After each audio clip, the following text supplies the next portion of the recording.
à toutes, bonjour à tous, bienvenue dans l'équipe de l'info, l'émission d'actualité de la 7ème chaîne. L'équipe de l'info, c'est l'émission qu'il vous faut pour mieux comprendre l'info. Je suis ravi de vous retrouver après plusieurs semaines d'absence. Pour m'accompagner dans nos débats, voici l'équipe du jour, Ernestine et Marc. Bonjour à vous deux, comment ça va ? Bonjour Gabriel, bonjour Marc et bonjour à tous. Tout va bien. Bon, on va en parler de l'actu là, donc de la manif et tout ça. Donc tout va bien. Alright. Bonjour, ça va. Voilà, pour tout le monde c'est le retour. Oui. Grand retour après une longue interruption. C'est ça, pas aussi long qu'entre les visiteurs 2 et 3, mais quand même. Au sommaire de notre émission cette semaine, on reviendra dans la première partie consacrée aux infos sur la loi travail et les manifestations autour du mouvement Nuit debout. Notre deuxième sujet concernera le récent scandale de Panama Papers et enfin, le dernier sujet sera autour du triste anniversaire des 30 ans de l'accident nucléaire de Tchernobyl. Le débat du jour portera sur la question de la dépénalisation du cannabis en France. Enfin, nous terminerons l'émission avec la tribune, les coups de cœur et les coups de gueule des chroniqueurs et la chronique littéraire de Marc. On se retrouve juste après le générique pour la suite. La première partie de l'équipe de l'info, les infos de la 7ème chaîne.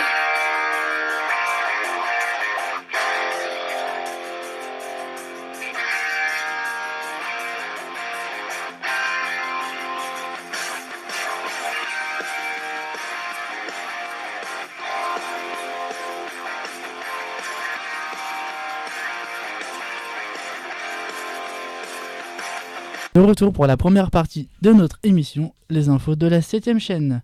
Notre premier sujet aujourd'hui, c'est le projet de loi travail dit El Khomri, du nom de la ministre du Travail et ses conséquences sociales. Voilà, on en a beaucoup entendu parler dans les médias en ce moment. Avec le pathétique épisode de la déchéance de nationalité, le gouvernement, malgré les manifestations, persévère à vouloir cette loi.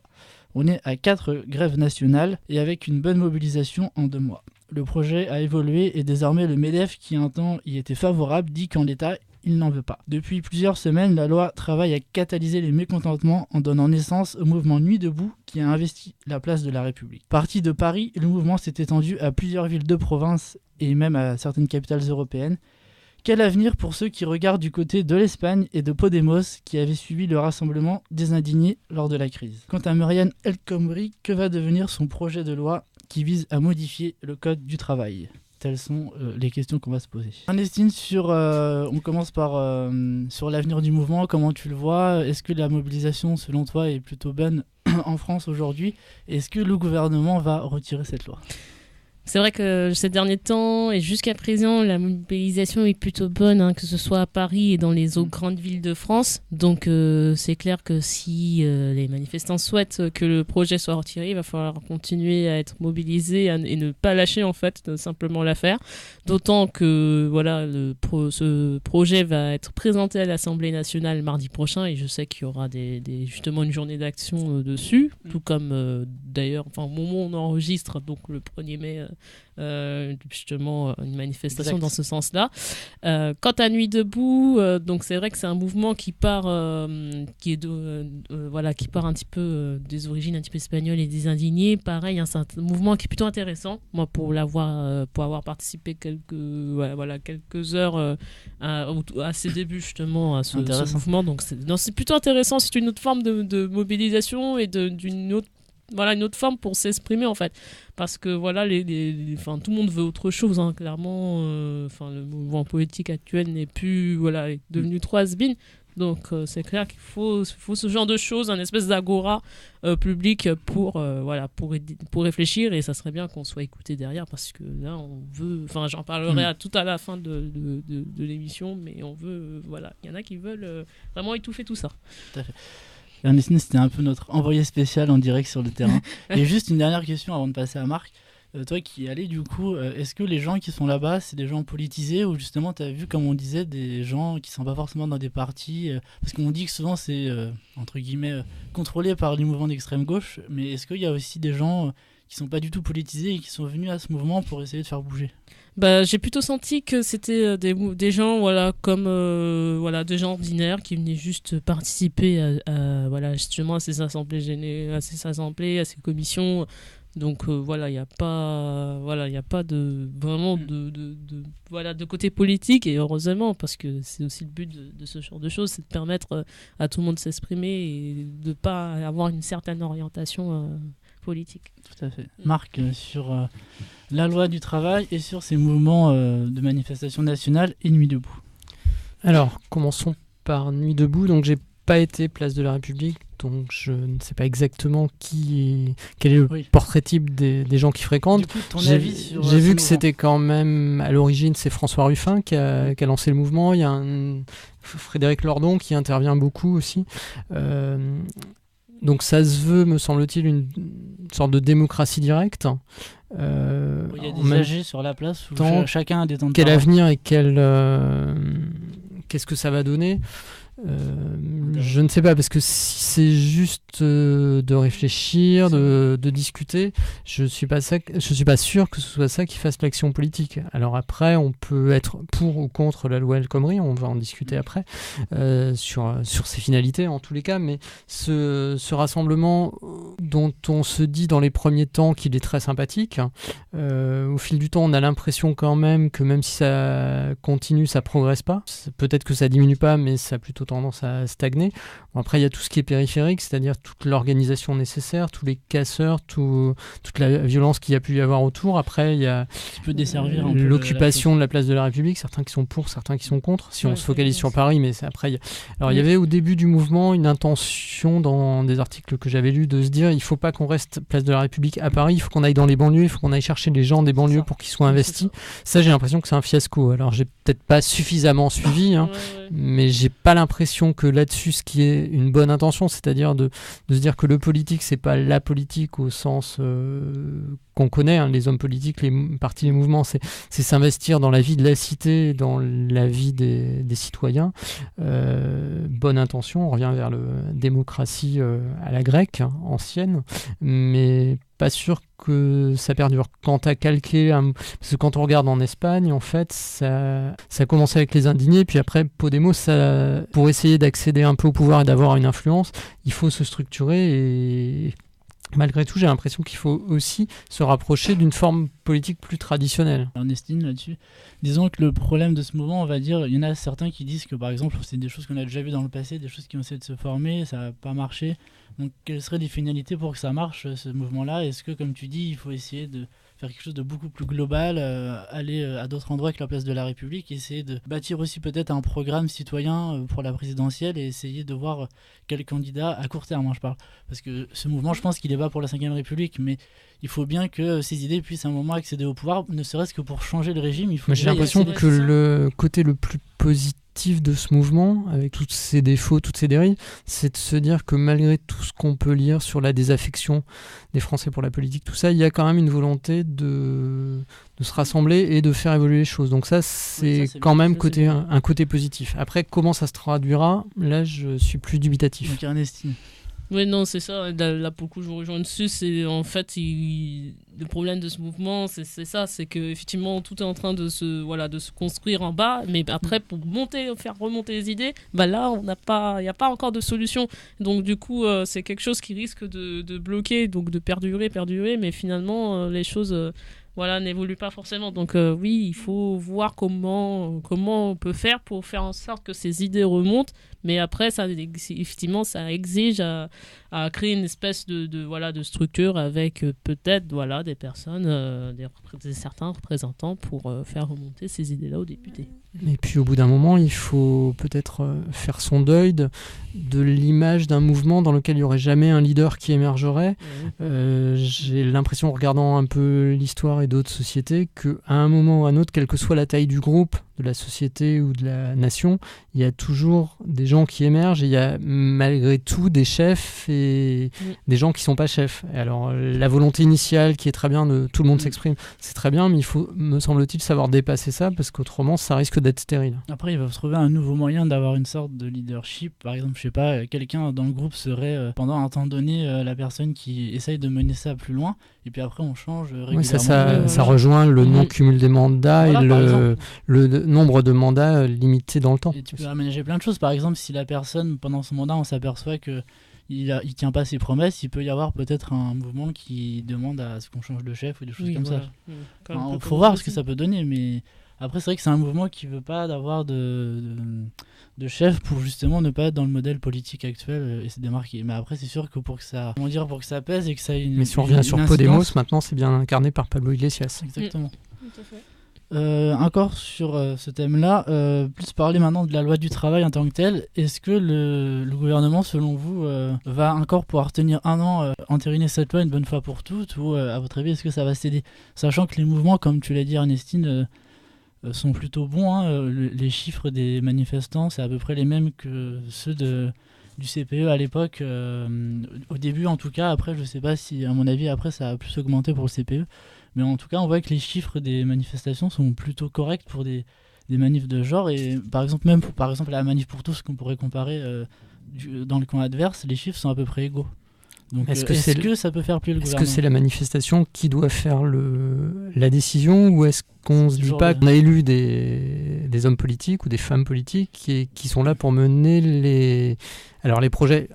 Tu pourrais me rétorquer, oui, mais ça c'était pas forcément le projet de François Hollande. Le projet qui a été donné dans le programme. Jusqu'à preuve du contraire, c'est quand même François Hollande qui a la légitimité et son camp qui est à l'Assemblée nationale. La droite avait dit ça à l'époque. Juppé a dit je fais droit dans mes bottes, et finalement la loi a été retirée aussi. Là, j'ai posé la question, j'ai pas dit ce que j'en pensais. Après, sur la loi en elle-même, j'ai l'impression... Le gouvernement dit qu'il a fait déjà des aménagements, des concessions par rapport à certains points. Ouais. Bien sûr, ça suffit pas. Je pense qu'il faut essayer de se remettre à l'origine de la loi. Pourquoi une nouvelle loi, une évolution du Code du travail? Le problème numéro 1, c'est le chômage. On essaye de se dire comment est-ce qu'on peut en sortir. Donc comment est-ce qu'on peut créer plus d'emplois? Alors à partir de là, on a deux camps. On a le camp de la gauche et le camp des patrons, pour être très caricatural. Oui. Pour étayer mon propos au début, je pense que ça peut marcher. Les uns qui disent on a des acquis sociaux, hors de question qu'on y touche. Et les autres qui disent si vous voulez qu'on embauche, mettez-nous moins de contraintes. C'est très caricatural. Une partie de la gauche dans le camp des patrons, du coup. Ce qui est logique, c'est la gauche du gouvernement, entre guillemets. Oui, mais c'est bien ce que tu disais en introduction. À un moment donné, le MEDEF était plutôt en faveur du projet. Puis avec les amendements ou les aménagements qui sont en cours de discussion, ils disent maintenant qu'ils n'en veulent plus. Alors, juste pour continuer sur pour ou contre cette loi, alors j'en connais pas bien le détail. Le sentiment que j'en ai, c'est qu'aujourd'hui, enfin depuis quelque temps, on change de société. On est dans les réseaux sociaux, l'ère numérique, tout un tas de choses. Et je me demande si garder le logiciel, entre guillemets, de le CDI à vie, est-ce que c'est la bonne norme? Alors, moi, je suis pour la protection, pour les gens, mais est-ce que le CDI, c'est le modèle qui, dans 5 ans, dans 10 ans, dans 20 ans, va encore s'appliquer? Pas sûr, parce qu'il y a aussi des mentalités, des modes de vie qui ont évolué, donc des gens qui sont bien aussi dans une succession de contrats. Alors la difficulté avec ça, c'est qu'aujourd'hui, le modèle dans la société française, c'est que si on n'a pas de CDI, on n'accède pas à des emprunts, on n'accède pas au logement. Donc moi je me dis qu'il faut peut-être réfléchir plus globalement sur ce que j'appelais le logiciel, et ne pas rester arc-bouté sur il faut que ce soit un CDI, il faut qu'on ait des indemnités chômage. Là, il y avait un projet d'indemnité chômage dégressive. Pourquoi pas, si ça donne des résultats? Je pense que la volonté, alors qu'elle est sans doute mal communiquée, puis il y a un peu comme dans des lois précédentes, plein de choses qui se mélangent. À un moment donné, ça catalyse et ça marche plus trop. Mais voilà, je me demande s'il n'y a pas des choses un peu datées. Il faut aussi dire que depuis qu'il y a François Hollande, il y a quand même en social, il y a une chose qui a été faite qui est très favorable, me semble-t-il, pour les travailleurs, c'est le compte formation qui nous suit, qui peut suivre un travailleur d'une entreprise à l'autre, quel que soit son parcours. Voilà, je ne monopolise pas la parole. Ernestine, donc sur le projet de loi, est-ce que selon toi, le gouvernement va aller jusqu'au bout, le retirer? Pas forcément ce que tu en penses, mais tu peux le dire aussi. Ouais, donc là-dessus, c'est vrai que tel qu'il est présenté actuellement, pareil, je n'ai que les grandes lignes, je n'ai pas forcément tous les détails, même si je l'ai entendu maintes et maintes fois, et même dans une réunion publique que j'ai participé justement pour décrypter, pour mieux comprendre justement la loi avant de pouvoir m'exprimer dessus. Donc il est clair, c'est vrai qu'il faut, peut-être peut-être qu'il faut une nouvelle loi, mais pareil, pas forcément celle actuellement qui est présentée par la ministre du Travail. Pareil, il faut que les choses évoluent effectivement, notamment sur le temps de travail aussi, peut-être le réduire pour peut-être créer plus d'emplois. Pareil, au niveau du contrat, est-ce que le CDI doit rester la norme ou pas? C'est vrai qu'il faut voir avec l'évolution, mais en tout cas, c'est vrai qu'il faut faire en sorte que les salariés restent protégés, que en fait ce qu'on appelle les accords collectifs puissent rester favorables aux salariés et non l'inverse, parce que dans cette loi-là, je comprends, j'ai l'impression que ça va être l'inverse qui va être fait, du coup ça va être la loi qui va être au-dessus des accords collectifs, et puis voilà. Donc reste à voir comment en fait est-ce que le rapport de force qui est créé jusqu'à présent va permettre le retrait de la loi, comme ça a été le cas en 2006 du CPE. En tout cas, il faut voir comment ça va évoluer. En tout cas, comme je l'ai dit, ça va être présenté mardi à l'Assemblée nationale. Après, on va voir comment les députés vont s'emparer de ce débat. Après, politiquement, je ne sais pas si le gouvernement et le président peuvent se permettre un deuxième recul après tout ce que tu disais, le chaotique projet de déchéance de nationalité. Ils ont bien fait, à mon sens, de le mettre de côté. On en avait parlé il y a plusieurs mois dans l'émission, mais je ne sais pas à quel point ils seront crédibles. On dit souvent affaire à suivre, on verra, et notamment la manif du 1er mai, comme tu l'as dit, qui, à mon avis, on verra s'il y aura une grosse mobilisation ou pas, ce qui peut influencer aussi la suite. Allez, deuxième sujet d'actualité, le scandale dit des Panama Papers qui a éclaté le 3 avril dernier. Il s'agit de révélations faites simultanément par un pool de journalistes dans différents pays. En France, c'est donc Le Monde qui a sorti l'info. Ce dossier concerne des évasions fiscales à une échelle énorme, impliquant des fuites substantielles et des manques à gagner importants pour les États. Les données constituent le plus gros leak de l'histoire et s'étalent de 1977 à 2015. Elles révèlent que les chefs d'État, des milliardaires, des grands patrons, des figures du sport, de la culture, de l'économie recourent avec l'aide de certaines banques à des montages de sociétés afin de dissimuler leurs avoirs. Ce scandale s'accompagne bien sûr de name dropping, ce qui provoque l'attention du public bien sûr. Mais le plus important, c'est certainement la dénonciation de ce système autour des paradis fiscaux, c'est-à-dire le Luxembourg, le Panama, la Suisse, les îles Vierges, et la liste est encore très longue derrière. Grâce aux journalistes et aux dénonciateurs, les fameux lanceurs d'alerte, les faits sont désormais établis, les documents ne sont plus confidentiels. Parmi les questions de notre discussion, ce scandale est-il une réelle découverte ou savait-on sans vraiment, faute de preuves, le reconnaître? Que faut-il faire à présent? Donc deuxième question, je les donne toutes, après on répondra au fur et à mesure. Et quelle lutte contre les paradis fiscaux et les montages financiers frauduleux on doit mettre en place? Et j'en rajouterai une, mais pour après, on a vu là le procès justement d'une des personnes qui a fait ces lanceurs d'alerte, et donc on peut se poser la question aussi pour est-ce qu'il mérite d'être condamné ou pas, ou est-ce que c'est quelque chose qu'il a fait qui est d'utilité publique, on dirait aujourd'hui. Je sais pas. Ernestine, tu peux commencer. Oui. Donc oui, pour cette histoire de cette affaire des Panama Papers, c'est vrai que c'est un énième scandale effectivement qui a été révélé grâce justement à ces lanceurs d'alerte. Bon, on se souvient durant ces derniers temps avoir entendu parler d'autres affaires comme ça. Donc il est vrai que c'est vrai que c'est peut-être pas forcément une surprise, mais après t'as que l'ampleur est quand même assez important, hein, puisqu'il faut il y a quand même des grands noms qui sont sortis, et ça a même provoqué je crois la démission du responsable islandais d'Islande, c'est ça. Donc et puis aussi des noms connus dans tous les milieux, comme on a dit tout à l'heure, politiques, sportifs, culturels.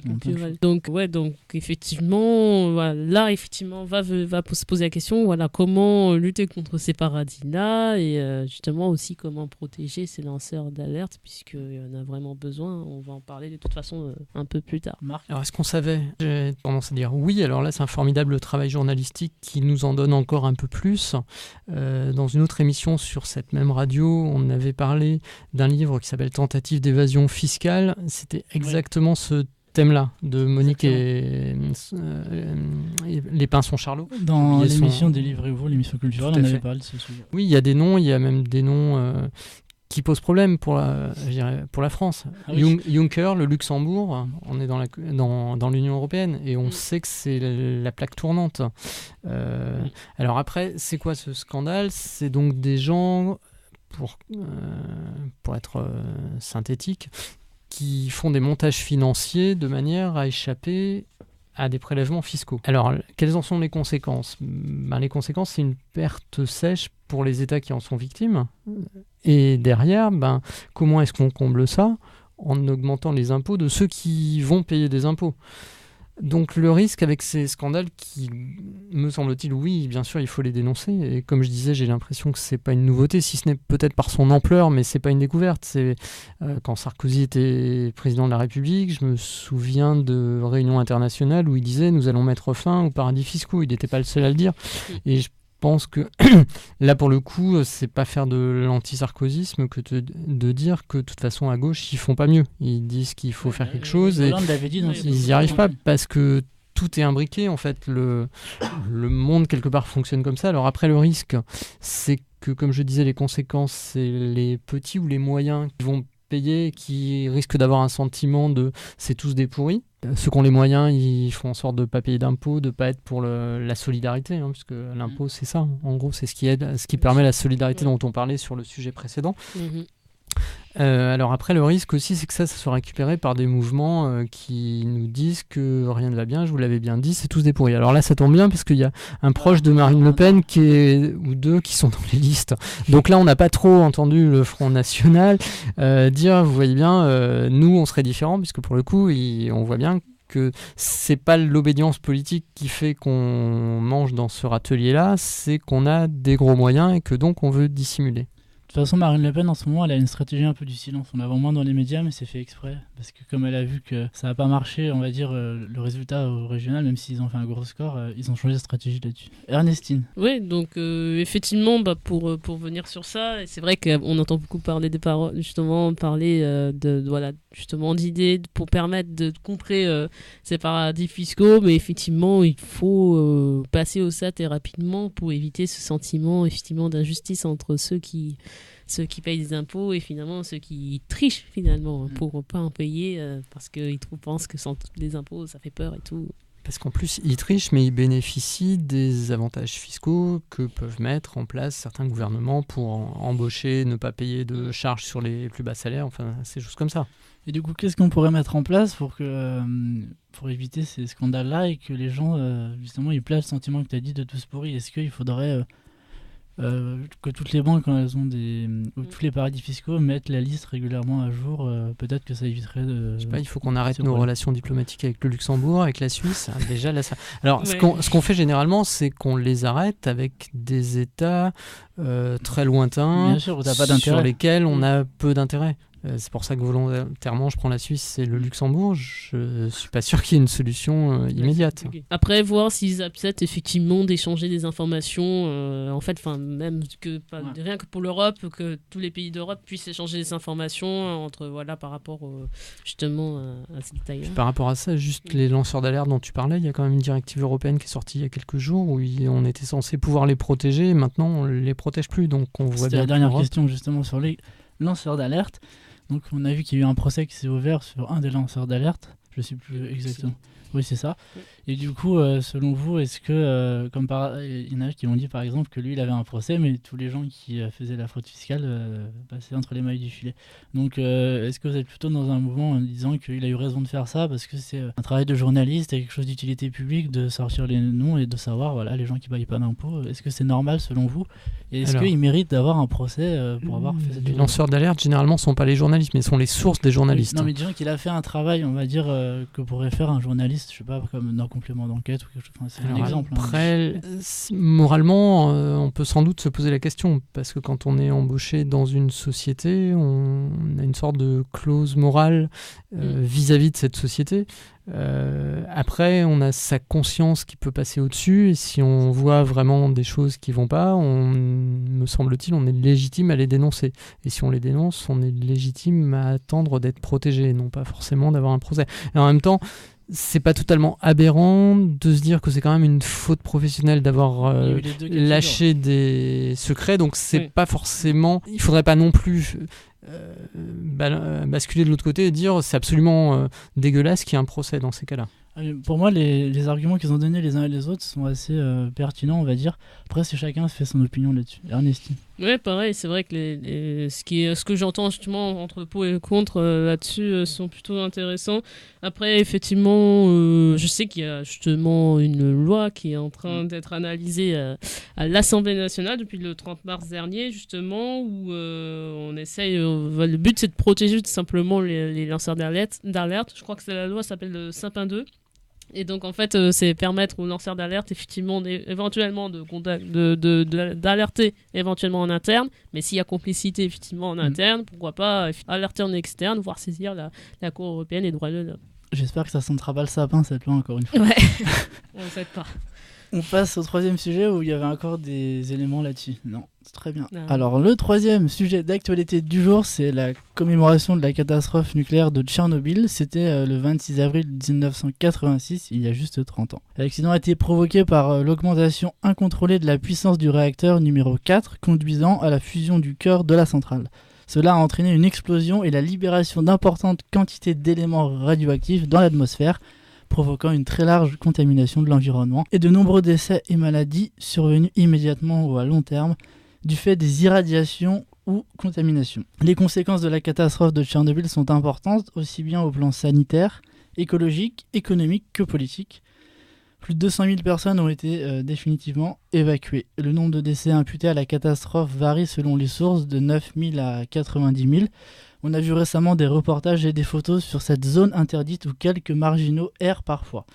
Depuis, il y a eu Fukushima au Japon. Alors, quel avenir pour le nucléaire ? Cette question-là de l'anniversaire de Tchernobyl, ça permet de relancer un débat qui est d'actualité, notamment avec en France la baisse du taux nucléaire dans l'électricité qui avait été promise. Les écologistes disent que ça n'a pas été fait, et dans d'autres pays aussi. Donc, justement, ça pose cette question de quel avenir pour le nucléaire ? La France a-t-elle des centrales vieillissantes dont la vétusté est parfois dénoncée, on le sait. Qu'en pensez-vous ? Cela vous fait-il peur, comme le disent les écologistes, ou est-ce que c'est dangereux pour l'avenir ? On pourra aussi s'interroger sur le tourisme glauque qui se développe en Ukraine pour aller sur les lieux de la contamination radioactive. Est-ce que c'est normal de laisser des gens, d'organiser même des voyages touristiques dans ces endroits-là ? Je ne sais pas qui veut répondre en premier. On commence par la dernière question. Vas-y. Le tourisme en Ukraine, alors il se trouve que j'ai été en Ukraine alors c'était avant les événements d'Ukraine, ça doit y avoir 3 ans maintenant. Alors je n'ai pas été à Tchernobyl, parce que je trouve ça glauque et pas intéressant, mais effectivement j'ai vu au départ de Kiev, dans les guides et puis même dans la ville, des tours qui étaient proposés. Des voyages organisés. Oui, des voyages organisés, des sorties à la journée. Alors on n'y reste pas longtemps parce que le but c'est pas non plus de se contaminer. Mais bon, alors ce genre de tourisme-là, il s'est implanté là-bas. Je pense qu'au Japon, il doit y avoir aussi des tours autour de Fukushima. Et puis on sait bien qu'il y a parfois du tourisme, mais je suis même pas sûr que le mot tourisme soit adapté, où on propose d'aller, alors en ce moment peut-être pas en Syrie, mais en Afghanistan, sur les champs des anciennes batailles. Le voyeurisme. Donc, on peut appeler ça du voyeurisme, effectivement, Gabriel. Mais du coup, tu vas répondre aussi sur cette question du tourisme. C'est vrai que c'est très glauque, justement, et sachant que le risque reste important. Bon, moi, j'avoue, je n'irai pas trop moi non plus. à Tchernobyl. C'est pour y essayer la vie, moi, personnellement, ça ne m'intéresse pas. Mais c'est vrai que ce phénomène est de plus en plus présent sur les lieux, on va dire, importants. Hein. Peut-être quelque part pour mieux comprendre aussi ce qui s'est passé, pour mieux voir, en fait, ce qui est arrivé. Mais voilà, il faut quand même rester prudent. C'est quand même, on met un peu sa vie en jeu, quoi. Et justement, ça permet de faire le lien avec le reste. On voit que 30 ans après, à Tchernobyl, il y a toujours ces risques-là. Donc, est-ce qu'aujourd'hui, le nucléaire, qu'est-ce que vous pensez du nucléaire ? Est-ce que c'est quelque chose de bien, de pérenne, qu'il faut continuer à développer autant ? Ou est-ce qu'il faut justement essayer de réduire sa part aujourd'hui dans l'énergie en France, dans le monde et en Europe ? Alors, je dirais que c'est presque culturel, historique et contextuel. Oui. En France, on repose sur le nucléaire. En Allemagne, suite à Fukushima, ils ont décidé... Alors déjà, ils étaient peu dépendants du nucléaire, si ce n'est qu'ils achètent de l'électricité française qui est produite par le nucléaire, mais bon, ceci ils en avaient quand même. Hein. ils étaient peu dépendants. En termes de pourcentage, c'est très peu par rapport à la France. Alors après, l'autre aspect, c'est que quand on repose pas sur le nucléaire, généralement on repose sur le charbon. Voilà. Donc est-ce que c'est mieux en termes de CO2 ? Ben non, objectivement non, même si les écologistes ont sans doute raison d'alerter contre les risques du nucléaire, mais finalement le nucléaire c'est plutôt une énergie propre. Le risque du nucléaire c'est les déchets produits et c'est les accidents. Les accidents, il y en a eu 3. Il y a eu Three Mile Island aux États-Unis, il y a eu Tchernobyl et Fukushima. Plus quelques petites alertes. Et en France, on a des vieilles centrales. Maintenant, il y a Fessenheim qui est un peu le symbole, puisque un coup on dit oui, on va la fermer. Ça, c'est une promesse de Hollande. Après, il y a Ségolène Royal qui dit oui, on fermera, mais pas tout de suite. Oui, plus tard. Et puis, on sait qu'il y a l'autorité de sûreté nucléaire qui dit si vous voulez prolonger vos centrales. Alors, l'autorité de sûreté nucléaire est censée être totalement indépendante du gouvernement, et je dis censée parce que on sait que c'est pas forcément le cas. Et donc là, il va y avoir des investissements colossaux, parce que si on veut prolonger la durée de vie de ces centrales, il va falloir investir beaucoup parce qu'elles sont vieillissantes, il peut y avoir des risques de fuite, tout ça. Donc voilà, politiquement, on peut sans doute pas dire du jour au lendemain, en tous les cas en France, on se débarrasse du nucléaire. C'est sûr. Après, il faudrait investir sans doute davantage sur les énergies propres que sont le solaire, l'éolien, l'hydraulique. Et là, finalement, alors, de toute façon, quand on investit sur l'éolien, dès qu'on construit des éoliennes, ça fait des polémiques aussi, ça gâche le paysage. Alors, c'est compliqué. Hein. Et puis en même temps, on est de plus en plus dépendant d'électricité, on a de plus en plus besoin d'électricité. Ouais, mais justement, il faut plutôt commencer à réfléchir et à voir, enfin même c'est déjà commencé, mais parler plutôt des énergies renouvelables qu'on peut renouveler, parce que c'est vrai que voilà, c'est un peu notre avenir, et il faut aussi penser à l'économiser. Donc oui, essayons de réfléchir dessus. Quant au nucléaire, c'est vrai que, étant donné que c'est une énergie propre, voilà, faut voir comment faire pour, si jamais il devait fermer Fessenheim, donc c'est clair, faut pas le faire dès demain, mais le faire vraiment petit à petit, pour faire en sorte qu'après que ça puisse continuer, sachant que effectivement il y a encore des risques, mais après du moment que c'est produit de façon propre et sécurisé, après il faut que... Le problème, c'est, me semble-t-il, que souvent on attend qu'il y ait un accident ou une catastrophe pour agir. Et là, on est sur des durées à 20, 30, 40 ans qui ne sont pas les durées des hommes politiques sur leur mandat. Donc c'est compliqué. Et puis derrière, il y a de l'emploi, et puis il y a un lobby du nucléaire très fort en France avec Areva. Enfin, il y a tout un tas de choses, même si en ce moment il y a des scandales autour d'Anne Lauvergeon quand elle était patronne d'Areva. C'est compliqué. Donc à chaque fois, il y a... ça rapporte aussi de l'argent parce qu'on construit des EPR en Angleterre et tout ça c'est de l'emploi. Et on revient au premier sujet, la préoccupation principale aujourd'hui à courte vue pour les politiques, c'est de faire diminuer, comme dirait François Hollande, c'est d'inverser la courbe du chômage pour qu'il puisse se représenter en 2017. Donc après, que pèse l'avenir de la planète, de nos enfants, à une durée un peu plus longue? Malheureusement, souvent, pas grand-chose. Et on a beau voir les images dramatiques de Tchernobyl, là, avec les 30 ans, comme tu le disais, Gabriel, c'était l'occasion de revoir des reportages où on voit que 30 ans après, il ne reste plus rien. Alors, il y a Ségolène Royal, je crois, qui a annoncé, mais elle ne lève pas les yeux au ciel, c'est la ministre de l'énergie, donc c'est elle qui est en charge de ça, qui a annoncé qu'autour des centrales françaises, les zones de confinement en cas de problème seraient augmentées, c'est-à-dire qu'on ne ferait pas des évacuations seulement 10 km autour, mais je crois que ça serait porté à 15 ou 20 km. Oui. On voit bien qu'ils sont quand même inquiets aussi qu'un jour il y ait un problème. Ernestine. Oui, donc il faut effectivement, faut effectivement protéger les populations qui sont proches en fait de la centrale. C'est le principe de précaution, parce qu'effectivement un accident peut vite arriver à tout moment. Donc là il faut continuer à réfléchir dessus de toute façon, parce que après l'énergie, faut qu'on puisse la renouveler après. Donc mais c'est clair que la protection des populations, je pense que c'est la première chose à faire avant de... Après, comme d'habitude, le problème, ça a été... Hollande avait dit que la baisse du nucléaire se ferait jusqu'en 2025 ou 50, donc ça c'était bien. Mais d'avoir dit fermer Fessenheim, c'était plus une annonce politique pour reprendre les voix des Verts. Et quand tu sais que tu vas pas pouvoir le faire, il faut éviter. C'est toujours Ouais, le c'est problème, des quoi. paroles, C'est le des problème paroles. promesses. Parce que s'il savait avant qu'il pouvait pas la fermer, dans ces cas-là, il vaut mieux ne pas le dire du tout. C'est le Ou problème des alors il promesses. faut aller contre les lobbies et vraiment la fermer. Voilà. Voilà. Non, mais dans ces cas-là, il faut le faire. Mais c'est ce que Il je faut dis. du Mais courage politique. quand tu fais une promesse, il faut la tenir. Sinon, après, forcément, ça se ressent. Voilà, bon, on a fini avec ce sujet intéressant du nucléaire, parce qu'on n'en avait pas encore beaucoup parlé dans l'émission, et c'était quand même un sujet intéressant, et à un an des présidentielles, il sera forcément sur la table, même si tu dis qu'il y a des préoccupations majeures, on va dire, qui sont le chômage, l'emploi et tout ça. On va dire l'énergie reste un thème qui augmente de plus en plus. C'est un thème Et l'écologie majoritaire aussi. chez les écologistes. Et Bah oui. ça, comme l'aéroport de Notre-Dame-des-Landes, ça peut faire basculer. On fait une alliance ou on n'en fait pas. Exactement.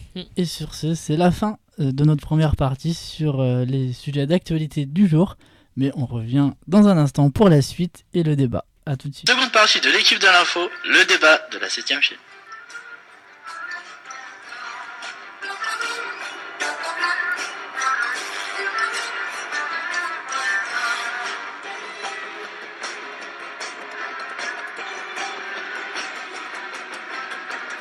De retour dans l'équipe de l'info pour le second thème du jour, place au débat autour du cannabis aujourd'hui. Faut-il dépénaliser, voire légaliser le cannabis? La question est de retour et c'est cyclique. Régulièrement, en effet, le débat est relancé. Certains diraient que c'est un moyen de faire diversion, de ne pas traiter certains sujets, mais ne lançons pas tout de suite cette polémique. Cette fois, le débat est reparti avec une déclaration de Jean-Marie Le Guen, secrétaire d'État chargé des relations avec le Parlement. À titre personnel, il dit être favorable à une dépénalisation partielle. On rappelle qu'il est médecin de profession. Il estime que la pénalisation n'a aucun impact sur la baisse de consommation. Il ajoute que notre pays est l'un de ceux qui consomment le plus dans la jeunesse. Il est à noter qu'il y a 4 ans, ses déclarations sur le même sujet étaient différentes, donc celle de Jean-Marie Le Guen. Son collègue du gouvernement et porte-parole, Stéphane Le Foll, n'est pas du même avis. Il indique que ce n'est pas la position tenue par le gouvernement actuellement. On sait que les écologistes sont plutôt favorables à la dépénalisation, tandis que la droite y est hostile. Nous allons débattre ensemble et essayer de s'interroger sur les éventuelles conséquences d'une dépénalisation. Y a-t-il plusieurs questions? L'efficacité des lois d'interdiction actuelles, est-ce qu'elles sont efficaces ou pas au vu du fort nombre de gens qui prennent du cannabis? La hausse de la consommation, donc ça revient à ce thème-là. Le trafic et l'économie parallèle dans certains quartiers, et ça c'est aussi une question intéressante sur les trafics, et est-ce que la dépénalisation peut limiter ces trafics-là? Donc voilà, on va lancer ça, on va peut-être commencer par la première, l'efficacité aujourd'hui des lois sur le cannabis. Est-ce que c'est vraiment efficace quand on voit que, comme on l'a dit tout à l'heure, on est le premier pays d'Europe au niveau des jeunes à fumer du cannabis aujourd'hui? Je pense que c'est pas vraiment efficace. La loi dit quoi? Que c'est interdit de fumer, c'est interdit de posséder du cannabis, et quand on en possède, on va en prison. Surtout sur les mineurs. Mais on voit qu'il y a Non, beaucoup- sur les majeurs aussi. Oui, Enfin. sur les majeurs C'est aussi. vrai, pour tout le monde. Mais Attends, pour tout le monde, juste- tout le monde. Pour développer, ta question c'est est-ce que la loi est efficace? Ben non, parce que est-ce que tout le monde a une contravention ou C'est ça. est jugé? Non, donc la loi n'est pas appliquée pleinement. Donc déjà, si une loi n'est pas appliquée, d'un point de vue régalien, c'est qu'il y a quelque chose qui ne va pas. Donc il faut changer la loi. Alors certains diraient il faut l'appliquer. Ceux qui fument sont des malades. Enfin, ce ne sont pas des malades pour eux justement. Ce sont des gens qu'il faut mettre en prison. D'autres diraient non, il faut aborder le sujet d'une autre manière. Et je suis plutôt sur ce versant-là, ce qui ne veut pas forcément dire que je suis pour la dépénalisation ou la légalisation, on va en parler après, mais en tous les cas, la loi telle qu'elle est aujourd'hui, puisqu'elle n'est pas pleinement appliquée, et si l'objectif de la loi c'est d'interdire la consommation, sans parler du trafic, bah ça marche pas, puisque tu l'as dit toi-même, les chiffres montrent que ça fume de plus en plus, et ça fume de plus en plus jeune. Ernestine. Cette loi, effectivement, actuellement, n'est pas efficace. Là, je te rejoins aussi, puisque là, le contexte est clair, hein, puisque ça continue, voilà, dans toute illégalité, donc, et même voilà, en cachette, même dans différents endroits. Donc c'est clair que s'il faut changer la loi, si on veut continuer à punir, si on veut vraiment punir ces gens-là, dans ce cas-là, il faut changer la loi. Au contraire, dans ce cas-là, il faut l'adapter en fonction, voilà, après aussi des effets que peut avoir le cannabis ou pas d'ailleurs. Du coup, je vais répondre aussi sur cette partie-là. Moi, je vous rejoins aussi là-dessus sur le fait que aujourd'hui la loi n'est pas bonne puisque elle n'est pas appliquée, ou en tout cas de façon très inefficace, et que ça ne règle absolument pas le problème du cannabis en France. Problème ou pas d'ailleurs, ça dépend des gens. Mais c'est sûr que c'est d'ailleurs, comme tu l'as dit, pour la cigarette aussi. Donc je suis assez d'accord là-dessus sur le fait qu'aujourd'hui il n'y a pas les éléments qu'il faut dans la loi actuelle pour être efficace, on va dire, dans la répression contre le cannabis ou même pour essayer de suivre les gens et les encadrer pour leur expliquer les méfaits du cannabis ou pas, ou que la consommation soit, on va dire, régulée. Ce qui nous amène à la deuxième, c'est le trafic, l'économie parallèle. On va directement aller là-dessus. Moi, j'aurais juste avant un autre petit point. Moi, ce qui m'intéresse plus finalement par rapport aux fumeurs de shit, c'est de s'interroger sur pourquoi ils fument. Et ça, je pense que c'est plus intéressant. On ne se pose pas la question. C'est pourquoi est-ce qu'on fume? Alors, quand on est ado, parce que c'est interdit et qu'on transgresse un tabou et un interdit. Donc, qui dit ça, oui. Ça, c'est une des possibilités. Donc ça, si on dépénalisait, il y aurait plus cet interdit à franchir. Et donc, peut-être qu'on ferait diminuer ce comportement d'un adolescent, qui est un comportement ordalique normal d'un adolescent qui se cherche et qui veut tester les limites. Donc, s'il n'y avait pas la limite, on n'aurait pas à la tester. Après, pourquoi est-ce qu'on fume? Pourquoi est-ce que certains fument? Parce qu'ils vont pas bien, parce qu'ils sont dépressifs, parce qu'ils ont du mal-être, du stress. Alors, ça, ce qui m'intéresserait plus, c'est qu'on s'interroge là-dessus et qu'on se dise qu'il y a sans doute des palliatifs ou des meilleurs moyens de sortir d'un stress, d'un mal-être, que de fumer. Parce que, alors, certains posent souvent mal le débat en disant oui, mais le cannabis, c'est pas vraiment de la drogue. Si, c'est addictif. Alors, certes, ça n'a pas les mêmes conséquences neurologiques que du LSD, de l'Exta ou de la cocaïne, mais c'est quand même une substance addictive. On sait très bien que mêlé à l'alcool, par exemple, c'est désastreux sur les capacités de concentration, et quand on conduit sous l'effet de l'alcool et du cannabis, généralement, si on a un accident, on est peut-être pas sûr d'y passer, mais c'est vraiment pas bon. Et puis il y a un autre usage du cannabis qui pourrait être un usage thérapeutique, et celui-là, il pourrait être intéressant s'il était encadré, parce qu'on sait que parfois ça peut être un substitut à la morphine ou à des choses comme ça quand c'est un minimum encadré. C'est utilisé, déjà. Oui, mais c'est illégal. Oui, c'est illégal, mais c'est utilisé. Oui, mais ça pose un problème par rapport à ce qu'on disait précédemment. C'est le problème de l'égalité. Tout à fait. Donc là-dessus, je sais pas si tu as des choses à ajouter, si tu es d'accord. Oui, c'est ça en fait. C'est effectivement, il faut se poser la question de pourquoi on fume, et puis voir comment justement comment on peut adapter ces lois en fonction aussi de ce côté le côté thérapeutique. Je pense qu'il faut peut-être insister sur le côté thérapeutique. Après, sur le côté pourquoi on fume, dans le sens où effectivement on n'est pas bien, on n'est pas à l'aise. C'est vrai qu'il y a plein de structures justement il faut accompagner il faut être accompagné, je pense, hein. En tout cas moi je sais que personnellement c'est le cas. Donc mais c'est clair que voilà, c'est aussi ça, il faut essayer de faire justement amener le problème justement pour qu'on puisse réfléchir ensemble et trouver des solutions. C'est ce que je disais sur le fait que dans la loi actuelle, il manque de cadre sur pourquoi on fume et la prévention. Et ça rejoint les salles de shot que certains veulent mettre en place, et on a vu que ça fait des grosses polémiques parce que les gens du quartier disent que les salles de shot ça va faire venir les toxicos, mais d'un côté ça peut répondre à ça sur si tu fumes dans la salle de shot. D'ailleurs c'est pas que pour le cannabis, c'était pour d'autres substances. Ça rejoint un problème de santé publique en plus, là, parce que ça évite les contaminations avec des est-ce seringues. que c'est une solution du coup, les salles de shot, sachant que ils feront ça dans un cadre fermé avec des gens qui seront là pour les encadrer, vérifier que comme tu dis, les seringues, que les doses soient pas non plus très élevées, et surtout qu'ils leur parlent et qui essayent au fur et à mesure de les faire sortir de leur addiction ou de la diminuer. Donc là on est plus largement au sujet de la drogue plutôt que le cannabis. Mais les salles de shot, ça pourrait aussi marcher pour ça. Oui, je suis moins sûr là. Après, on pourrait se demander, si on dépénalisait, qui contrôlerait, et on revient peut-être sur les trafics. Si on a des exemples, par exemple en Hollande, où il y a les coffee shops, où on peut acheter son cannabis comme on va acheter son tabac. Après, est-ce que c'est ça? Alors ça pourrait rapporter aussi à l'État, sachant que le trafic de drogue, de cannabis, c'est une économie parallèle qui génère des flux des échanges financiers très importants On a tous vu des reportages sur Complément d'enquête ou je sais pas quelle émission avec les go fast qui viennent de Tanger et qui vont jusqu'en banlieue parisienne ou lyonnaise ou marseillaise. Donc là, c'est compliqué. Mais en même temps, je suis pas sûr que la France toute seule, quelles que soient les décisions qu'elle prenne, ça ait un réel impact. Parce qu'en fait, tout est un peu mondialisé ou au moins européanisé. Donc, je sais pas si nous, d'un côté, on décide ça peut avoir un impact. Parce qu'il y aurait toujours ces trafics, certes illégaux, mais ici en France c'est légalisé, ils n'auront aucun intérêt à venir là, puisque ça sera moins cher en vente libre.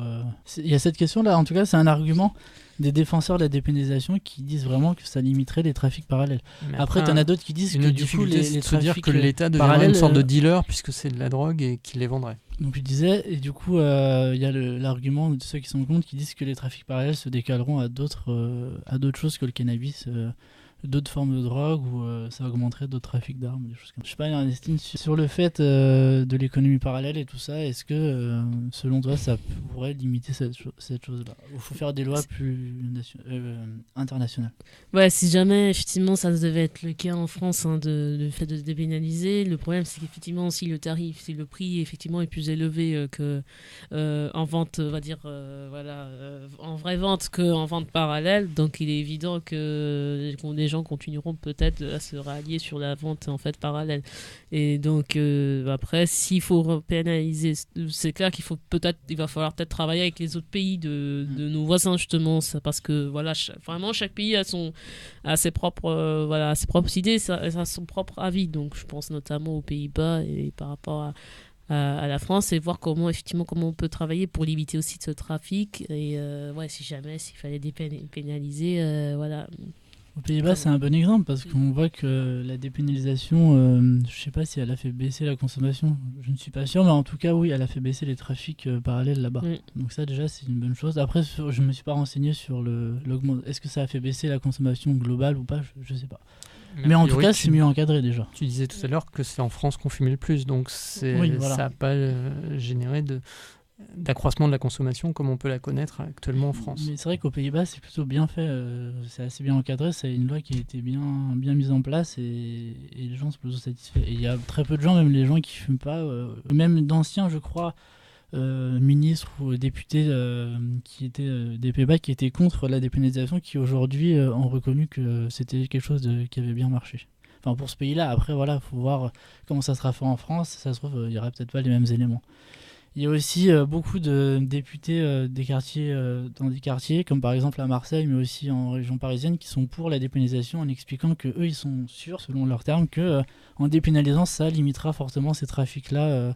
Après, comme j'ai dit, ça peut très bien se répertorier sur d'autres thèmes. Mais en tout cas, eux, ils disent que ça peut être une solution déjà pour limiter la délinquance et les trafics. Est-ce qu'on veut ajouter des choses sur ce sujet du cannabis ? Oui, juste pour reprendre ce que tu disais en introduction...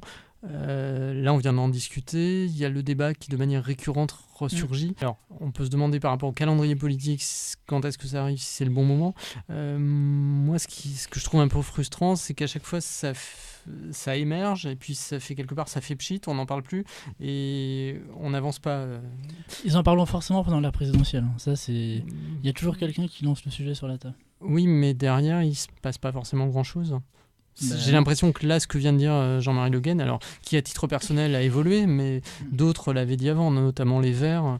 Alors après, il y a des côtés plus ou moins tabous, puisque par rapport aux chiffres que tu as dit, statistiques autour de la table, normalement, il y en a au moins un d'entre nous qui a déjà fumé. Après, je ne sais pas si c'est la vérité. Peu importe, moi j'ai pas fumé. Mais disons que ces chiffres étant a priori des statistiques qui se reproduisent, chez les hommes politiques, il y en a forcément certains qui ont fumé. Et pourtant, on voit qu'il y en a très peu qui l'avouent comme si c'était un péché. Donc, moi je trouve ça frustrant qu'on lance le débat et puis que ça aille pas plus loin. Ben Kem, t'as l'impression qu'elle est tout le temps en train de fumer, tu vois, elle est tout le temps shootée. Non, je rigole.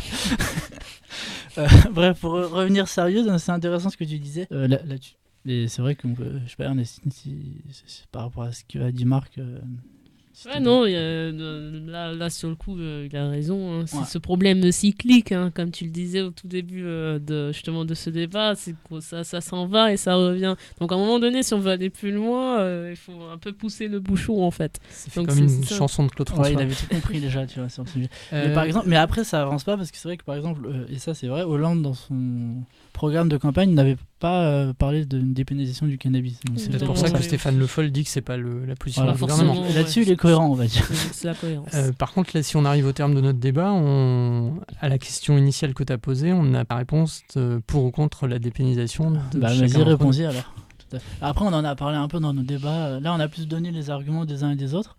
Et donc, du coup, je vais te poser la question, es-tu pour la dépénalisation du cannabis? Oui, plutôt, je pense. Pourquoi Mais en m'intéressant particulièrement à qu'est-ce qui fait que les gens ont besoin de fumer. Ernestine. Moi, pareil, je suis plutôt de ce côté-là, à condition effectivement, voilà, comme l'alcool, comme pour la cigarette, il y a garder un côté préventif, insister sur le côté thérapeutique et aussi, voilà, sur le côté préventif, surtout sur le bien-être, mal-être justement des personnes. Moi aussi, je suis plutôt pour les mêmes raisons, si c'est bien encadré, bien structuré, si ça permet d'avoir des substances qui sont, on va dire, légales et on sait ce qu'il y a à l'intérieur. Et De bonne qualité. de bonne qualité et qu'il y ait des gens pour accompagner, on va dire, les fumeurs dans leur démarche. Et peut-être ça peut les faire changer d'avis ou pas, mais en tout cas, qu'ils savent vraiment ce que c'est que le cannabis et s'ils le fument, quel risque il peut y avoir, ce qui permet aussi de faire évoluer les choses. Et peut-être la diminution des trafics. Ça, je pense que ça peut marcher, même si je pense qu'il y aura quand même une baisse pas énorme, parce qu'il y aura des répercussions sur d'autres endroits. Par exemple, il y a un exemple, et après j'arrête, sur les armes. Par exemple, la France, les armes, ils en vendent beaucoup, et pourtant il y a quand même un énorme trafic toujours parallèle d'armes. C'est un exemple, mais après... Ainsi se termine cette deuxième partie sur le débat du jour, qui était donc sur le cannabis, et on se retrouve tout de suite pour la troisième et dernière partie de l'émission. À tout de suite. Troisième partie de l'équipe de l'info, la tribune de la 7ème chaîne.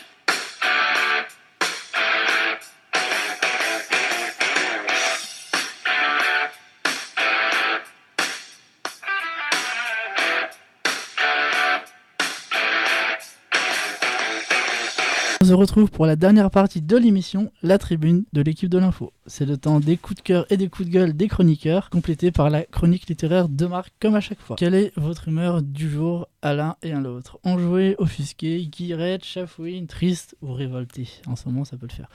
Marc. Une humeur frigorifiée parce qu'on arrive au début du mois de mai, les températures sont très froides. Toi, t'aimes pas le froid, ouais. J'aime pas vraiment le froid. Début mai, pour moi, c'est le plein milieu du printemps. Normalement, on peut faire du sport, sortir en terrasse. Et là, pour l'instant, Attention, pas à trop. avril, on se découvre pas d'un fil. C'est écrit dans le... Certes. Mais d'ailleurs, ce dicton s'est confirmé cette année. Voilà. Je commence par coup de gueule, coup de cœur. Coup de gueule qui s'enchaînera sur un coup de cœur, sachant que les deux sont un peu liés. Alors, coup de gueule pour l'attitude de Michel Field, le patron de l'info de France Télévisions, soutenu par Delphine Ernotte, la PDG de France Télévisions. Donc Michel Field, pour moi, je suis un petit peu plus vieux que vous, c'est un ancien philosophe, un ancien prof, qui a fait ses débuts à la télé dans Ciel Montmardi avec Christophe de Chavannes, qui a lancé une émission mythique sur France 2 qui s'appelait Le Cercle de Minuit, une émission culturelle. Puis après, il a plus dérivé journaliste, et puis je l'ai un petit peu moins suivi. Et puis là, récemment, je me suis aperçu qu'il avait progressé, il était devenu un grand manager, un patron, et là, il a juste quand même réussi à récupérer une motion de défiance de l'ensemble des journalistes de France Télévisions contre ses manières de manager, on va dire. C'est rare, hein. Dans l'audiovisuel public, il y a régulièrement des grèves. On l'a vu sur Radio France avec Mathieu Gallet, qui est souvent mis à mal. Mais bon, là, disons que le Michel Field de 2016 est loin du Michel Field que j'avais peut-être gardé en souvenir des années 90. Voilà. Et dans le même état d'esprit, donc il avait fait des déclarations dans l'émission le Supplément, je crois, sur Canal+, assez fracassantes, en disant, je crois que c'était à Nicolas Poincaré, si tu nous regardes, te suicide pas tout de suite, genre tu vas peut-être être viré. Et puis les présentatrices, dont j'ai oublié le nom d'envoyé spécial, et Guylaine Chenu, et la deuxième, Françoise Joly, donc je crois qu'elles sont écartées. Et ça m'amène à la jonction avec ce que j'appellerais peut-être le coup de cœur. C'était le dernier JT de 13h d'Élise Lucet. C'est elle qui va reprendre le flambeau des jeudis soirs de l'info, je crois. Après 13 ou 16 ans, je sais plus. Je crois que c'est 13 ans de présentation. Ouais, alors c'est 13 ans de JT, je crois, un petit peu moins au France 2 parce qu'elle avait fait le soir 3. Voilà, alors moi j'avoue que je regardais pas parce que à 13h je ne suis pas chez moi, mais je crois qu'il avait plutôt bonne presse, ce qui est sans doute mieux par rapport à ce qu'il y a en face, le JT de Jean-Pierre Pernaut, qui lui pour le coup doit en être à 25 ou 30 ou 40 ans de JT. Voilà, donc j'ai juste vu un extrait de son dernier JT où il y avait à la fin un petit mot d'émotion, les collaborateurs qui étaient et en larmes et en applaudissements. Donc c'est une journaliste qui a fait Cage Investigation aussi, où on l'a vu s'impliquer. Elle va continuer ça. Je sais pas. Si, justement. Peut-être. En fait, elle a dit qu'elle arrêtait ça parce qu'elle va avoir 3 boulots, ça faisait trop. Donc elle gardera Cache Investigation et maintenant la direction des soirées du jeudi. D'accord. Et qu'elle enlève le journal de 13h parce que ça lui faisait trop. Et d'ailleurs, c'est elle qui est partie, c'est pas la direction oui, qui a... c'est une sorte de promotion aussi. Donc, c'est ça. Et je l'ai bien mise du côté plutôt coup de cœur. Il fallait préciser parce que souvent, en fait, quand quelqu'un part, c'est parce qu'on lui a demandé de partir. Là, oui, je me rappelle une émission où tu nous avais parlé d'un présentateur météo qui s'était fait virer, lui, pour le coup. Donc là, effectivement, c'est elle qui a décidé avec sa promotion. Voilà donc avec Élise Lucet, Michel Fil, la fin des coups de cœur, coups de gueule médiatiques du jour. Bien, merci. Ernestine, à toi pour le coup de cœur et coup de gueule du jour. Alors ouais, déjà, effectivement, je suis plutôt révoltée.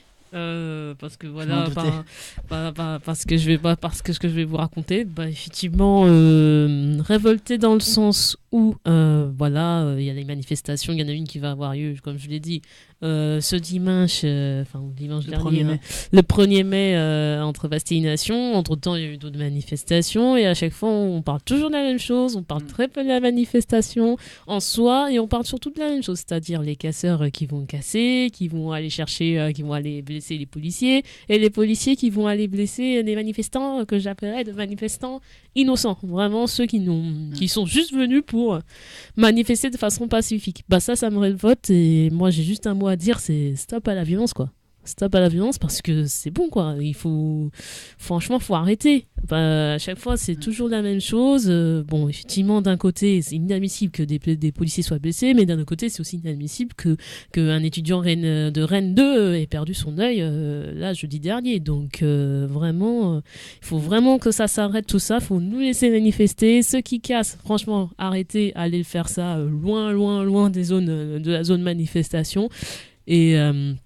Et puis voilà, donc c'est surtout ça. Vraiment, faut vraiment que ça s'arrête, que la manifestation puisse reprendre son droit, parce que là, franchement, ça décrédibilise le mouvement contre la loi El Khomri, et du coup, ça donne encore plus de légitimité, malheureusement, au gouvernement. C'est assez vaste comme question, parce qu'il y a la question de pourquoi les casseurs viennent dans les cortèges, est-ce qu'on peut pas les attraper avant voilà.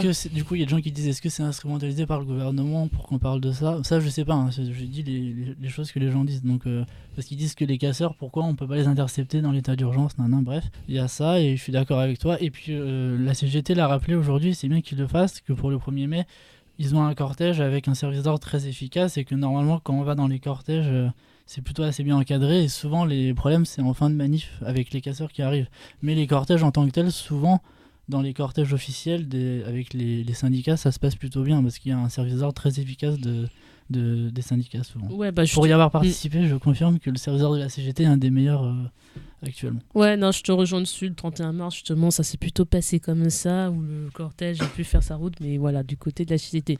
Pour avoir vécu une autre manifestation, c'est vrai, en tête de cortège avec les jeunes, c'est vrai que j'ai eu droit un petit peu de lacrymo. Donc, mais eux, ils ont l'expérience, on va dire. Voilà. Après, c'est pas pour dire que la CGT c'est mieux ou pas, c'est juste mais que c'est vrai. C'est un fait que les services d'ordre sont plutôt efficaces. C'est ça. Si on a un service d'ordre efficace, les choses peuvent bien se passer. On compte sur eux, en tout cas, pour la manif du 1er mai, pour que les choses restent apaisées. Mais c'est clair. Voilà, ça serait dommage qu'on en arrive à avoir un décès, que ce genre Rémi Fraisse. C'est ça. Voilà. Du coup, moi je vais donner. Oui. J'ai S'il y avait un coup de cœur. Ah oui, j'avais pardon, un coup de excuse-moi. cœur. J'avais un petit coup de cœur. C'est spécial à 91 justement, mon département. Alors, comme vous le savez, en ce moment, il y a le championnat de France de hand, la Pro T2. Donc, je suis depuis septembre dernier, je suis une équipe dans mon département qui s'appelle le Massy Esson Handball. Et là, ce soir, ils vont, encore une fois, au moment où on enregistre, ils vont jouer un match important contre Valence. Valence qui a battu au passage il y a 2 ou 3 journées le leader, qui maintenant n'est plus leader, qui était Célestat. Donc un match très important parce que Massy peut éventuellement peut de nouveau se qualifier pour les playoffs comme l'année dernière. Donc les playoffs réservés en fait au club qui arrive entre la 2e et la 5e place, et le premier, lui, a droit d'accéder directement à l'élite, donc à la LNH. Donc voilà, donc une spéciale dédicace au club du Massy Esson Handball, à ses supporters, aux amis VIP que je connais et à l'équipe, voilà, notamment et son coach Benjamin Bro, et voilà, allez Massy, et puis j'espère que voilà, ils vont gagner contre Valence et puis qu'ils iront peut-être dans les LNH. S'ils nous écoutent tous, on va avoir beaucoup d'auditeurs, c'est cool ça. Ouais, c'est ça, et surtout on peut saluer cette équipe, et pour les gens qui connaissent pas, n'hésitez pas à vous renseigner sur cette équipe-là de handball qui est une équipe qui monte, comme tu as dit, qui est intéressante à suivre. Ouais, ils sont sur Facebook, Twitter, et ils ont un site internet www.mehb.fr.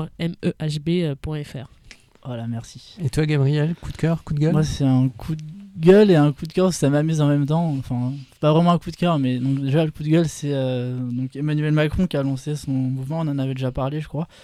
Son mouvement notamment qui nous rappelle le siège social et Tomedef, mais ça c'est drôle. Mais surtout ce qui je trouve grotesque, c'est de faire ça alors qu'il déjà il est ministre du gouvernement actuel, donc tu es censé suivre la ligne du gouvernement et pas faire trop de vagues, et c'est pas le cas cette personne là. En plus il a dit à une télé étrangère, je ne sais plus dans quel pays, donc je vais pas me lancer là-dedans, qu'il était prêt à être candidat à la présidence de la République pour l'année 2017. Donc c'est très drôle parce que surtout je pense qu'Hollande il a pas du tout apprécié, surtout que c'est plutôt grâce un peu à Hollande qu'il est là aujourd'hui, parce qu'on rappelle que voilà à la base il n'était pas du tout en politique, il n'a même pas sa carte au Parti Socialiste, heureusement, mais des fois on se demande s'il l'a vu les trucs bref, donc du coup voilà, je trouve ça un peu grotesque de lancer son mouvement comme ça à ce moment-là. Mais en même temps, il semble assez populaire dans les sondages. Oui, mais c'est pour ça qu'il tente, justement. Il est encore un peu jeune, bon, on verra, mais bon, moi je trouve ça un peu. Et le truc drôle et en même temps pathétique, c'est c'est quoi? C'est un mouvement qui a été lancé de. Et au la gauche. Ouais, et au la gauche, déjà le nom, waouh. On se demande ce qu'ils vont inventer pendant un an, quoi. C'est de pire en pire, donc c'est un peu inquiétant. Et au la gauche, je vous rappelle que c'est quelque chose qui a été. Une sorte de grand meeting qui a été lancé par le gouvernement, c'est ça? Ouais, c'est ça, un peu pour faire la pub des aspects positifs de l'action du gouvernement depuis 2012. C'est pour vous dire, réveillez-vous, on est là, tout va bien. Donc voilà, c'était un peu mon coup de gueule, parce que c'est aucun intérêt de faire ça. Il vaudrait mieux qu'ils travaillent sur les sujets intéressants qu'on leur demande que de préparer déjà. Plutôt de préparer effectivement la campagne. C'est ça. Après, certes, la campagne se prépare et c'est sûr qu'il faudrait y aller, mais c'est pas en faisant des trucs comme ça, selon mon point de vue, bien sûr. Après, ça engage que moi, que ça va changer les choses. Bref, on va passer maintenant au dernier point de cette émission, qui est le point littéraire, entre guillemets, avec la chronique littéraire de Marc. De quoi tu vas nous parler aujourd'hui? Alors, aujourd'hui, je vais vous parler du dernier récit de Julien Blangras, In Utero. C'est son 5e ouvrage. Cet auteur est drôle et use d'un ton décalé pour évoquer des sujets parfois graves, notamment sur les désastres écologiques. Cette fois, il nous propose son journal de grossesse, c'est-à-dire la narration de cette période qui s'étend de l'annonce par sa compagne de son nouvel état de parturiente jusqu'au moment où il devient père. C'est irrésistible et plein d'humour. La femme, avec un F majuscule, est comme lui une trentenaire parisienne. Ils sont ensemble depuis quelques années. Enfant adopté d'origine coréenne, elle est française de culture. Ils forment un couple bien assorti. Gabriel va nous lire un extrait du début du récit pour donner le ton. La femme est arrivée en avance en m'annonçant qu'elle avait du retard. Elle avait fait un détour par la pharmacie pour se procurer un test de grossesse. Assise sur le rebord de la baignoire, la femme débordait. Tremblante de joie et d'affolement, elle bafouillait des bouts de phrases qui s'entrechoquaient sans grande cohérence. J'ai pris son visage entre mes mains, j'ai embrassé ses larmes et j'ai planté mon regard dans le sien pour la rasséréner. Tout va bien se passer. Voilà, ils vont devenir parents et ont un peu moins de 9 mois pour s'y préparer et anticiper au mieux les changements qui vont inéluctablement se produire dans leur vie. Julien étant écrivain, Cet événement devient naturellement l'objet de son prochain livre, ce récit que j'évoque maintenant. Les visites chez le gynéco, le choix du prénom de l'enfant, la sexualité pendant la grossesse, la course au nouvel appartement plus spacieux à louer, la problématique du déménagement inéluctable, l'accouchement, tous les épisodes de la période prénatale sont narrés avec attention et méticulosité, au point que le lecteur se demande si certains détails physiologiques sont bien nécessaires. Mais après tout, cela s'inscrit dans la volonté d'un récit-vérité qui aille plus loin que les traditionnels ouvrages de Laurence Pernoud. Je ne sais pas si vous connaissez Laurence Pernoud, mais c'est la femme qui, depuis les années 70, écrit sur la grossesse. L'arrivée d'un enfant est un bouleversement auquel le couple doit se préparer, en faisant face aux conseils plus ou moins avisés qui lui sont donnés. Parmi les préparatifs, il y a l'aménagement de la chambre du bébé. Cela implique un peu de bricolage, ce qui n'est pas dans les attributions et les compétences du narrateur. Pour monter une armoire Ikea, il devra faire appel à une copine qui se débrouillera seule avec la femme. Ben voyons. Julien Blangras, malgré la paternité prochaine, continue à voyager et à écrire. Il s'agit là d'une condition fixée dès sa mise en couple quelques années avant. Son regard sur la planète et son avenir est souvent pessimiste. Il propose ici une pertinente digression anthropologique sur la parentalité et la famille. Il théorise la notion de co-enfantage qui consisterait pour deux couples occidentaux à partager en alternance leurs enfants afin de se garantir des plages de tranquillité. C'est drôle. On rit beaucoup en lisant In Utero. Les séances de préparation à l'accouchement, certaines dont sont exclus les hommes, sont racontées dans le détail. Et puis, avant la naissance elle-même, ce sont les longues heures de contraction préalables au transfert vers la maternité où commence l'attente. Il y aura la péridurale, diminuer la souffrance et sortir de l'adage chrétien du fameux « tu enfanteras dans la douleur » et la nécessaire césarienne. Accélération des gestes médicaux et mise à l'écart temporaire du futur père. Enfin, c'est le contact des peaux entre le nourrisson et le torse nu et accueillant de son père. La première réaction étonnée de la mère face au corps cyanosé du bambin qui se demande pourquoi il est noir. La méprise est vite corrigée une fois le corps toiletté. Julien Blangras traque à travers ce journal intime ces micro-détails qui sont des banalités pour les professionnels de la santé, mais des gouffres de découverte pour les primo-parents. Le jeune père reste un professionnel de l'écriture, lucide sur ses obligations, comme Gabriel nous le rappelle. Le drame de l'écrivain, c'est de ne rien vivre pleinement, car il pense toujours à la façon de raconter les événements au moment où ils se déroulent, même dans un cas comme celui-ci, surtout dans un cas comme celui-ci. C'est le deuxième jour le plus important de sa vie, Julien Lepers reste en tête pour l'instant. Je réalise soudain que je n'ai pas eu le temps d'interviewer la femme comme je l'avais prévu. J'enrage, c'est une faute professionnelle. Mais il n'est peut-être pas trop tard. Il y a bien des temps morts lors d'un accouchement. L'intérêt de ce roman est qu'il touchera le lecteur, qu'il soit ou non parent, et permettra de mieux comprendre les bizarreries des néogéniteurs, sans parler de l'humour. On l'a vu avec l'extrait, quand il nous dit que Julien Lepers représente le moment le plus important de sa vie. Je vous laisse découvrir le roman. Voilà, je vous ai donc parlé ce soir pour ma 10e intervention dans l'émission de In Utero de Julien Blangras, paru au Diable Vauvert. À toi Gabriel pour la fin de l'équipe de l'info sur la 7ème chaîne. Et oui, c'est déjà la fin de l'émission, mais on se retrouve très vite pour un prochain numéro, et cette fois-ci on n'attendra pas plusieurs semaines. D'ici là, portez-vous bien, et merci à Ernestine et Marc pour cette reprise. Ciao, à bientôt. À bientôt. À bientôt à vous toutes, et on reste liés.